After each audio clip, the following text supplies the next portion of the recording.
آپ کے اعمال ہی یاد رکھے جائیں گے۔ اگر آپ یہ سوچتے ہیں کہ آپ اکیلے ہی پیسوں سے جنت خرید سکتے ہیں تو آپ کو افسوس ہوگا کہ آپ اسے اچھے اعمال میں نہیں بدل سکتے۔ اگر کسی ناگوار اور اندیکھے سانحے کی وجہ سے اگر آپ کی کل موت ہو جاتی ہے تو آپ کی قبر پر کیا لکھا جائے گا؟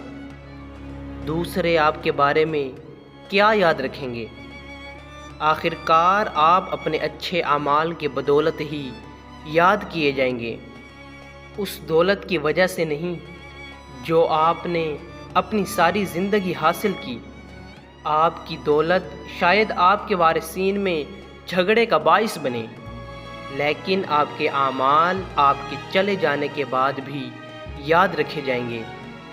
جب آپ دولت حاصل کریں تو اپنی دولت اور وقت کا کچھ حصہ ان لوگوں کے لیے وقف کر دیں جو یہ سب حاصل نہیں کر سکتے۔